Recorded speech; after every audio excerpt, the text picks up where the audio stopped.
Welcome back ناظرین. Break پر جانے سے پہلے ہم گفتگو کر رہے تھے کہ آخر اس بجلی کے بحران اور اس عذاب سے اس قوم کی جان کیسے چھوٹے گی. افتخار صاحب, آپ جیسے کہ ڈسکس کر, میں بتاتی چلوں ناظرین کہ منور بصیر صاحب نے بھی ہمیں ٹیلی فون لائن پر جوائن کر دیا. افتخار صاحب, آپ کہہ رہے تھے کہ ہمارے پاس ذریعے ہیں ہوا, تیل, گیس, کوئلہ اور سولر انرجی. اب ہم اس پہ بات کرتے ہیں کہ آخر ہم اس مسئلے کا جو شارٹ ٹرم سولوشن ہمیں آفر گورنمنٹ کر دیتی ہے, 2000 میگا واٹ آ گئے, 1000 میگا واٹ آ گئے, یا جو بھی ان کو وہ آفر کرتے ہیں, تو اس سے کوئی سولوشن لانگ ٹرم نہیں نکلتا. ایم آئی رائٹ افتخار صاحب؟ You are right.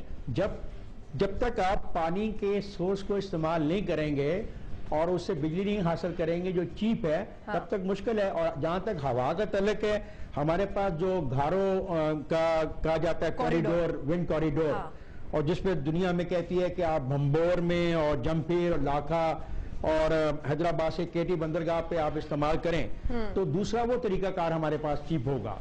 باقی جہاں تک ہے تیل, گیس اور کوئلہ, اٹس ویری ایکسپینسو. باقی منور صاحب ہمارے ساتھ شامل ہیں, آپ ان سے بھی گفتگو. منور صاحب آپ کیا کہیں گے؟ وہ جیسے افتخار صاحب نے یہ کہا نا کہ ہمارے پاس ہوا ہے, تیل, گیس, کوئلہ, اور ہمارے پاس ایک سولر انرجی کا بھی آپشن اویلیبل ہوتا ہے, تو آپ کیا کہیں گے سر؟ آپ نے تو یہ مطلب آپ کو پتا ہے کہ آپ نے اس کے اوپر obviously you were working with them, آپ کا کیا آپشنز, آپ کے زمانے میں کیا آپشنز اویلیبل تھے اور کس پر حکومت نے کام نہیں کیا؟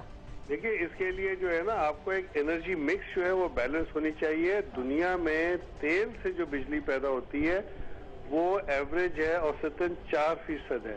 پاکستان میں سردیوں میں 40-42% پہ پہنچ جاتی ہے, اور جب تیل 12, 14, 20, 34 ڈالر تک تھا تو یہ وارہ کھاتا تھا. جب آپ کا آئل جو ہے وہ آپ کا بیرل پرائس $110 سے اوپر جا رہی ہے, تو اس لیے آپ کا انرجی مکس خراب ہو گیا.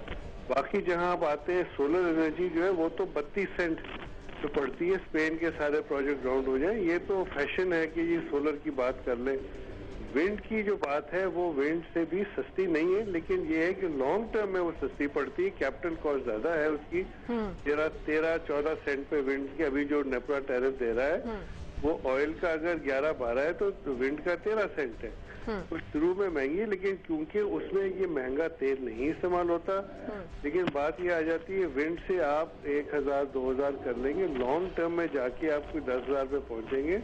ہمیں تو ابھی اس وقت آپ جو لوگ سڑکوں پہ نکلے ہوئے ہیں اور ایک ہنگامہ ہے, اور ہنگامہ تو صحیح ہے کہ جس کے گھر میں نہ بجلی ہو, بجلی نہ ہو تو پانی نہیں ہو, وہ کیا کرے؟ تو جو حکومت کو چاہیے کہ یہ جتنی جو انہوں نے یہ اسکیمیں غلط بنائی, یا جو سارا کام ہو رہا ہے کہ کمیشن ملے گی تو پروجیکٹ لگے گا. وہ نندی پور کا پروجیکٹ گراؤنڈ کر دیا, جو آپ کے رینٹل پلانٹ سے اس میں ان سے کمیشن ایڈوانس پیسے دے کے کمیشن تو سب نے لے لی. وہ ٹرکی کی شپ آپ کی کراچی میں کھڑی ہوئی ہے, وہ 10-20 میگا واٹ بڑھا رہی ہے. وہ پورا سکیم ہوا ہے اس کے اندر بھی, جو پی پی آئی بی نے کر کے انٹرنیشنل. سر اتنا منور صاحب, اتنا شدید بحران میں جب حکومت کو پتا ہے کہ اتنے برے حالات ہیں, قوم اتنی پریشان ہے, روڈوں کے اوپر آ جائیں گے, اس کے باوجود سکیمز میں لگے ہوئے. وہ اس میں آپ دیکھ لیجیے, ان کو تو یہ ہے کہ جی ان کو تو کسی نے کہا کہ ان کے تو دفتر میں, گھر میں, آفیشیل ریزیڈنس میں, پارلیمنٹ میں بجلی نہیں آتی, بجلی ہے, ان کو پتہ ہی نہیں چلتا. اگر آپ نے دیکھا, کسی نے پوچھ لیا, جو خواتین نکل رہی تھی نیشنل اسمبلی سے, کہ جی دال کا کیا, کوئی کہتی 40 روپے, اس نے نہیں 40 نہیں 140 روپے کلو ہے بھائی, 190 روپے کلو ہے مارچ کی دال.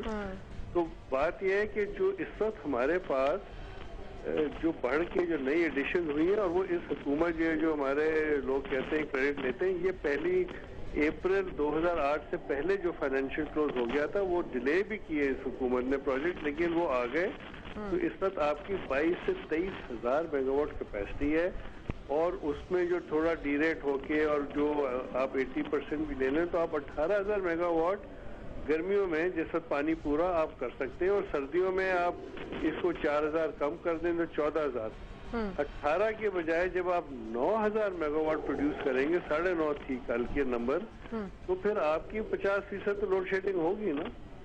اس کا مسئلہ حل کرنے کے لیے سرکولر ڈیٹ جو ہے, جو آپ نے کوئی 100 ارب روپے صوبوں نے, پاٹا نے اور جو سرکاری اداروں نے دینے ہیں پیپکو کے. اس کے علاوہ اگر آپ دیکھیں جو بجلی چوری ہو رہی ہے, اوسطاً کنٹری وائڈ نمبر دیں 15%, اس میں سے اگر 5% بھی کم کر لیں تو 30 سے 40 ارب روپے. تو آپ کا آدھا مسئلہ یہاں پھنسا ہوا ہے. لیکن جو آپ کے ہمارے یو ایس ایڈ کے ہیں, ورلڈ بینک کے ہیں, باقی ادارے آتے ہیں, وہ ایفیشنسی امپروومنٹ میں پڑے ہوئے ہیں.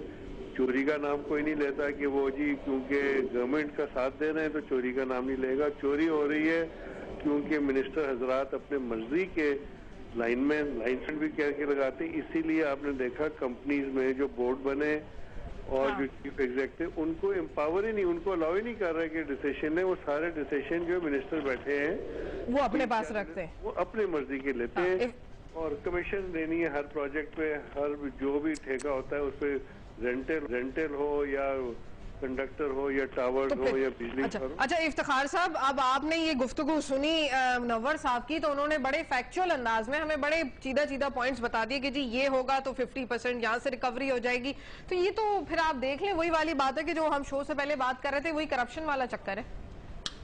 ایک کرپشن ہے اور ایک پلاننگ نہیں ہے. دیکھیں نا, آپ کو شارٹ ٹرم, مڈ ٹرم اور لانگ ٹرم پلاننگ کرنی ہے کہ آپ کو اگلے ایک سال میں کتنا آپ لا سکتے ہیں میگا واٹ, اور 3 سال کے بعد کتنا لا سکتے ہیں, اور 5 سال کے بعد کتنا لا سکتے ہیں. اب یہ جو بات ہو رہی ہے ایران سے بجلی لانے کی 1000 میگا واٹ, تو اس کے لیے ابھی تو ایران ہم کو صرف میرے خیال ہے 35 یا 40 میگا واٹ ہم کو دیتا ہے جو مکران کے لیے ہے. اب ہم نے یہ بھی سنا ہے کہ لوگوں کو یہ تاثر ہے کہ شاید وہ بہت چیپ بجلی اور فوری طور پہ آ جائے گی. اب منور صاحب ایسا موجود ہیں کہ ان کو پتا ہے کہ مکران تک بجلی کو لانا اور پھر مکران سے اپنی نیشنل ٹرانسمیشن لائن پر بجلی کو لانے میں کتنا وقت لگے گا, یہ تو ایکسپرٹ ہیں, یہ بتا سکتے ہیں. تو پہلے جو ہمیں چانس نظر آتا ہے وہ 1000 میگا واٹ کا جو ہم ایران سے لے سکتے ہیں. ٹھیک ہے. دوسری بات ہم چائنا کی کرتے ہیں, جو میری سمجھ سے باہر ہے کہ چائنا کے بعد پہلا جو شہر ہمارا ہے وہ سست ہے. اب چائنا سے ٹرانسمیشن لائن سست تک لانی ہے, پھر سست سے ٹرانسمیشن لائن کو پورے نیشنل گریڈ کے اوپر لینا, یہ تو ایک ایسی بات ہے جو سال ہر سال لے گی اور بہت پیسہ لے گی. اور دوسری بات یہ ہے کہ تھرڈ کول کی بات کی جاتی ہے, تو تھرڈ کول میں بھی فوری طور پہ مجھے ایسا نہیں نظر آتا کہ ہم اس کا وہ 2030 کے قریب کا وہ پروجیکٹ ہے. تو ہمیں ایشو یہی ہے, جس طرح یہ نندی پور کی بات کر رہے ہیں کہ 450 میگا واٹ کا وہ پروجیکٹ ہے, اگر وہ بدعنوانی کی شکل ہو رہا ہے تو یہ بڑی افسوسناک ہے. میرا افتخار صاحب یہاں پر یہی سوال ہے کہ قوم اتنی پریشان ہے, ان کو پتا ہے کہ حکومتوں کے تختے الٹ سکتے ہیں, اس کے باوجود بھی یہ ابھی تک سکیمز میں اور کمیشنز میں لگے ہوئے. اچھا ناظرین, میں یہاں پر افتخار صاحب سے معذرت چاہوں گی. فی الحال ناظرین وقت ہوا ہے مختصر سے وقفے کا, ہمارے ساتھ رہیے.